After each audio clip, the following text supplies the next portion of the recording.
Okay, so over the last couple of sessions, we've been covering the topic of the hijab. And the reason that we're covering it is because it's an important part of Islam. So the reason for me covering it isn't to kind of say to people, it's not to make people feel bad that maybe are not doing it. And it's not to say that there are not people. Sorry, 2 seconds. Assalamu alaikum. We're here, mashallah. Okay, Jazakallah khair. So it's not that I mention these things because I expect that everybody's going to be able to do all these things. Yeah, that's not the point. I understand that we're all human beings, and as human beings, we're weak. We're not strong. None of us are perfect. I'm definitely not perfect. So, and we make mistakes every day, and we fall short every day as well. And that's being human being. That's being a human. That's to be expected. So, but I feel that when it comes to the hijab, because it's a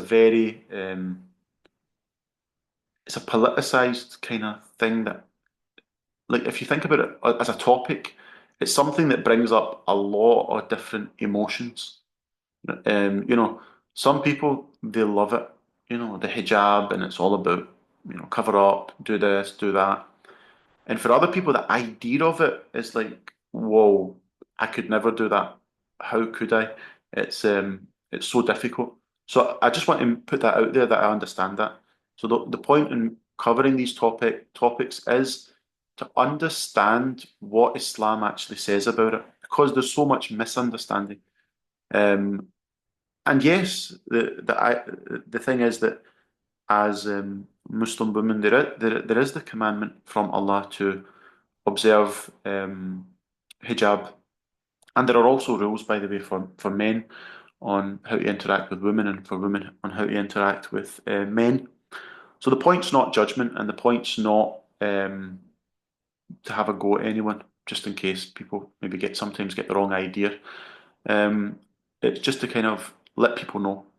And that's actually that's one of the first steps towards being able to practice something, is first of all having a good understanding about it. If someone just says to you, like, pray. Yeah, I think Kyle's on the group here, so we had a chat yesterday, quite an interesting chat. So if someone just says to you, pray, and goes, read these words and stand there and do this and do that, it's very difficult. You're like, wait a minute, what am I doing? Um, and if someone just says, for example, it's Ramadan, just don't eat and don't drink. But there's no background to it. There's no understanding of, where is this coming from? Why am I supposed to do it? What are the benefits of this? You know, is it preventing me from harm? Then it becomes something that's just empty. So my point in picking this topic is that I find many imams, they may be a bit scared to mention this, because we live in a society as well where there are so many people that hate hijab. There are so many non-Muslims that, they really hate it. They want to rescue every Muslim woman from it. And they, what's it called? Yeah, they just see it as it's a sign of the patriarchy, men controlling women, and it's meant to make women feel ashamed of themselves, and it's yeah, etc. etc. You've heard it all. So therefore, not only do non-Muslims um, do this, but unfortunately, as Muslims, we can internalize these things as well. We start to become affected by everything that's going on. One of the sad things, I remember watching a documentary, I think it was, and it was about America, and it was the time of Malcolm X. I believe it was Malcolm X's time, and like Martin Luther King and stuff like that. And you know, when Malcolm X and these people would be talking, and there was people like Muhammad Ali and that as well. it was really sad to hear them saying to a black audience that who made you feel embarrassed about the shape of your nose? Who made you feel embarrassed about the texture of your hair? Who made you feel like these are not the exact words, but who made you feel that you need lighter skin? Like like you're feeling inferior, but why are you feeling inferior? And it was actually trying to say to them that look, you're beautiful the way you are. Yeah? Your features that you have, those features are fine. There's nothing wrong with them. Who made you feel inferior? And in the world that we live in, especially at this moment in time, for Muslims, it becomes very difficult. They're made to feel inferior. And people of religion as well, in general, are made to feel inferior. And it's about thinking, wait a minute, I don't just go along with this. So, for example, you'll see in some countries in the world where people are darker skinned, they're trying to whiten their skin, they're trying to bleach their skin. You know, people with rounder noses and features are trying to make them look more European-like, more thinner, shorter. They're wanting to have the same hairstyles as women in the West because they're told that that's what's better. So all these things we've got to look at and think, where is it coming from? So that was one of the ideas behind why I thought I would cover the topic of hijab. And I understand that everybody is taking it at their own level. So and that's fine, inshallah. And we pray that and we try and support each other, but slowly but surely, we'll all get there. And Allah is very forgiving as well. So and I don't say this in the sense that that means that that's a get out clause. I don't need to do anything. But what I mean is that when a person slips, they should remember that just because maybe they're not doing one thing correct, it doesn't mean that everything in their life is should now not be done, because they've messed up in one place. And it's guaranteed that as we move forward as Muslims, we are going to hit blocks at certain places where we struggle, and and that's normal. So the example that I like to give is that when you go to the gym and you haven't done exercise for a while, or you go to the gym but you decide to try a new exercise, and then after it you're like, oh my God, that's killing me. That was so difficult. And what it is that you've just not used that muscle before. And because you've not used that muscle before, it's so painful. Now, if you then go, well, I'm never doing that again because it was so painful, then what happens is that muscle never gets stronger. So in our religion, when we go up against something and it becomes difficult, then it's like that muscle that's causing pain that hasn't been used. It's like, right, that's fine. Maybe I need to lower the intensity, but that's now a target of slowly but surely I need to overcome it. And everything can become easier over time. So for some of you that are thinking like you might pray 5 times a day, can you remember what it was like when you didn't pray 5 times a day? And then you wanted to start praying 5 times a day?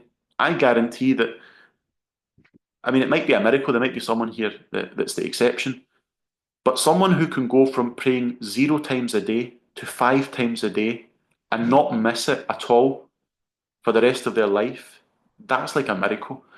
That doesn't happen like that. Usually, what happens is that a person has to build themselves up.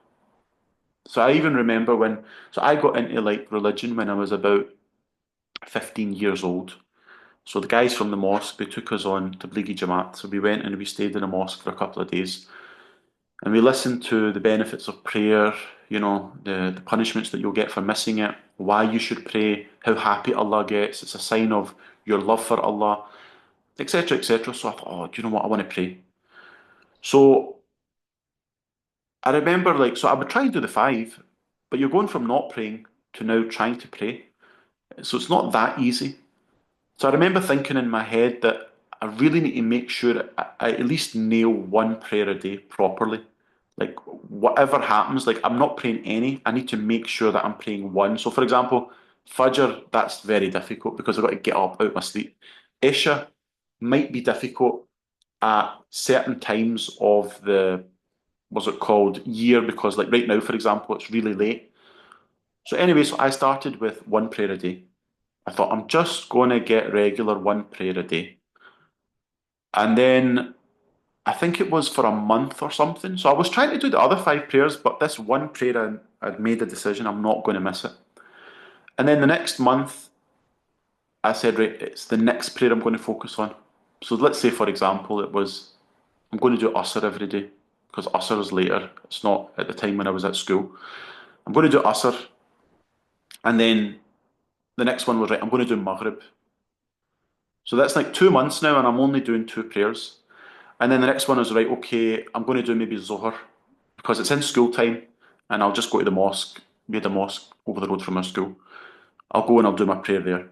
Okay, that was three. And then the final two were the difficult ones. Isha, at least I was still awake for that one. But Fajr, oh my God, a teenager trying to get up to do their prayer Fajr that's not been in the habit of it, so difficult. So five prayers. It took me about probably 5 months. And to be honest, even within that, I wasn't doing the sunnah. I was just doing the fard. Make sure that I do the fard. Yeah. So for you that don't know, inshallah we'll learn what is sunnah and what is fard. So the fard is compulsory, you have to do it, you can't miss it. So for example, Fajr has two fard, Dhuhr has four fard, Jummah has two fard, Asr has four fard, Maghrib has three fard, and Isha has four fard. And as well as the fard in Isha, you also have to do what's called witr, the witr, which is wajib. Wajib and fard are basically near enough the same, meaning that if you don't do it, you're sinful. There are other parts to the prayer that are also important, but these are like if you don't do them, you're sinful. So you must do them. So I remember even when I was doing the five prayers now, I was only focusing on the fard, and then slowly and the witr wajib for Isha, and then slowly but surely the sunnah started to come. Everything started to come, and then it was like, right, okay, how do I take it up a level now? And it was like, right, okay, I want to try and pray in the mosque. So anyway, lo and behold, this is years and years and years of effort. Um, but the thing is, had I said at day one, and like you guys here will know as well in your own journeys that, do you know what is difficult? I'm not going to do it. Then I would have never progressed. When you go to the gym and you see people that can lift like really heavy weights, or and you're like, right, okay, they didn't do that at day one. Guaranteed, when they came in, some of them might have even struggled just to move their hands and legs about for that amount of time. Never mind with a weight attached to it. But over the years, they built that up. And that's what we want to try and do. So whether it's the hijab, whether it's the prayer, whether it's whatever it is, the fasting of Ramadan, we want to get there eventually. And this is what this whole group is about. It's about supporting one another in order to achieve it. So for example, with the hijab, let's say for example, someone's come from a background where um, they wear a miniskirt, a low cut top, and their hair's all nice and done. Now, the, what Islam teaches is that they should be covered up completely when they're outside. So there's no, what's it called? You can't see any part of their body except their hands and their face, and sometimes maybe possibly their feet, because obviously they're walking. That's what they're supposed to do. And some even go further, and that the face would be covered as well, the niqab. So that's fine. Now, how realistic is it that someone's going to be able to go from where they are to there? I would say it's very difficult. Very difficult. So even for a person like that, just maybe covering their legs, first of all, might be a big improvement for them. And it might even be very difficult for them. And someone looking at them might go, "You're crazy. How's this difficult for you?" But for them, it's difficult. For you, it's not. But for them, it might be. And so therefore, it's about how do we support people through it. Not we say, "Oh yes, you're right. You don't need to do it." We all know what we need to do. It's how do we get there? And then again, so for that in that example, it might be right. The person's wearing like tight clothing. Now they start to wear loose clothing, and then maybe the clothing starts to cover more of the arms, and then maybe they're not ready, not they finding it difficult to cover their hair with a hijab. So what they do is they maybe put a hat on their head. I don't know. I'm just thinking things up here. I'm not a woman, so I don't know what the whole struggles are. But I'm just giving an example. And then it might be like, some sort of like bandana style, like what's that person's name? The one that comes on the BBC that makes the cakes, Nadia something. So something like that, like a kind of turban sort of thing around your head. And then it might go from that to a dupatta, like Pakistani and Indian and Bangladeshi women wear, like it's like a very thin, kind of see-through scarf. And then most of the time it might be on their neck, and then very sometimes it might be over their head. So my whole point is that gradually over time, eventually, inshallah, the person can get to that stage where they are doing what they're supposed to do. So all those steps in between, Allah recognizes all of those steps. So it's not one or the other. Yeah, there are degrees within. So within heaven and hell, it's not that if you're good, everyone goes to the same heaven, and if you're in hell, everyone goes to the same hell. Within hell, there are levels of punishment, and within heaven, there are levels of reward. So if you think about it like that, so and within life, everyone's on different levels. So so it's about what we want to try and do as Muslims is continue to improve. So some of the things that we've covered over the last couple of weeks with regards to the hijab, where we talked about two verses of the Quran, and within them, and you can listen back to them. They're on YouTube, so you can listen back to them if you've missed them. If someone reminds me, I can share it on the group. I can share the links, inshallah. So within those verses of the Quran, whatever I can remember off the top of my head at the moment, we covered the example of when Allah revealed to the Muslims that the Prophet Muhammad, peace upon him's wives, that if someone has to come and ask them a question, they should do it behind a veil. Meaning a veil was like what we would have the equivalent of a curtain or a door. So rather than face to face speaking to them, there would be a curtain in between, and the men would ask questions of those women, and the women would then reply. So that was the first kind of idea of there's going to be a bit of separation. And like I'd mentioned to you, bit by bit, you find that the rules of hijab were like that. And it's the same as, like, for example, the rules of alcohol. It was bit by bit, it was at stages, and then eventually people they left alcohol. So so we covered that. And then what we covered was that we talked about who are those people that hijab has to be observed in front of. So there we talked about a term called mahram. So there are mahram and there are those who are not mahram. So mahram meaning forbidden and not mahram meaning not forbidden. So there are people that are mahram, that meaning that you can never marry.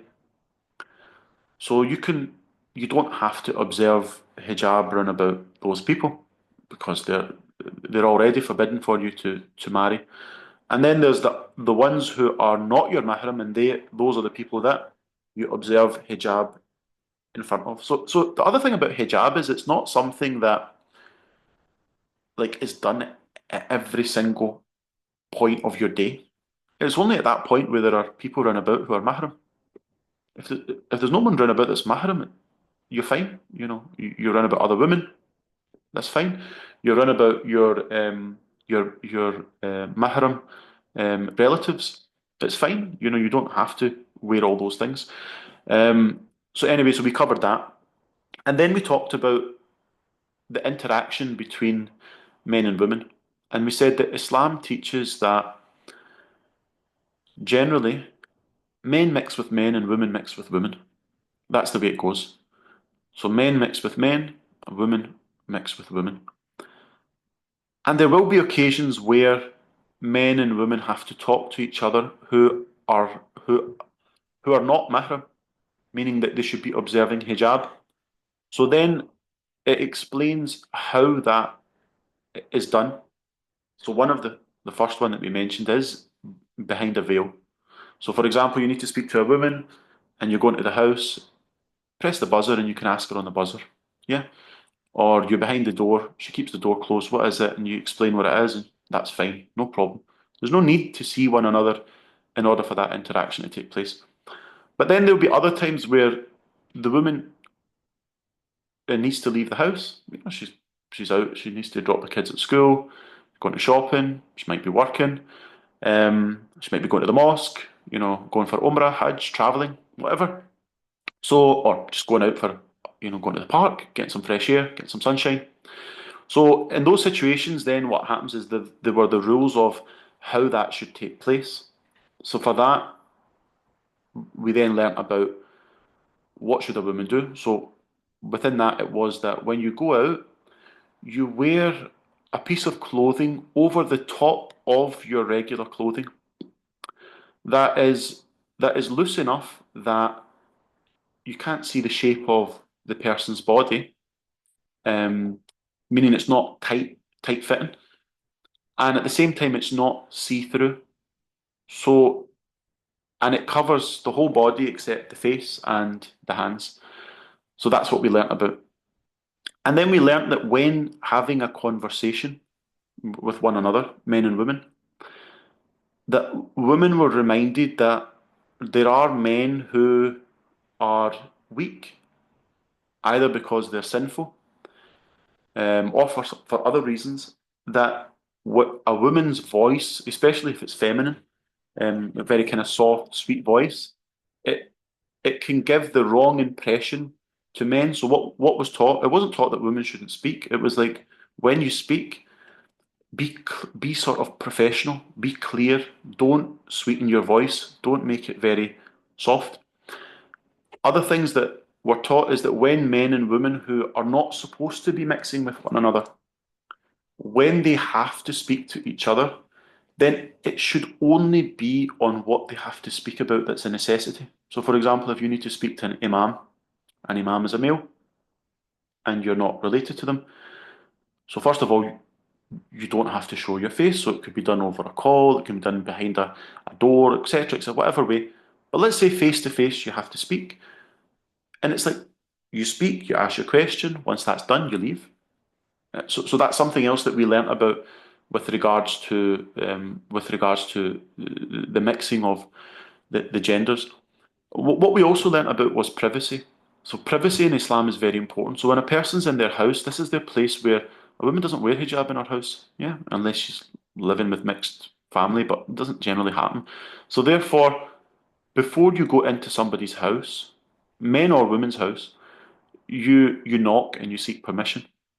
And if you're in your house, even your own house, and there are other people in the house, then before you go into the room, especially if the door's locked, or closed over, knock and ask for permission, because it could be they're getting changed, or it could be that they're just sitting in a way that they might not want someone to walk in and see them like that. So we learnt about that as well. And like this, we touched on a topic which we'll probably cover in a future session, which is called tabarruj. And tabarruj is more about when a woman goes out of the house, what she should not do, some things that she should not do. But inshallah, we'll cover that hopefully in our next session. So the reason I mention all this is I just, two reasons. One, I want to just remind everybody that this is more about learning, inshallah, with the intention to practice, but it comes in stages and it will be difficult for people. For some people, no problem. For other people, very difficult. And you'll find that there'll be something in some part of the religion that you're going to find difficult at some point, and that's natural. And all you do is you just maybe take a wee break, build yourself up, and go at it again, inshallah. So I'm just going to press stop here.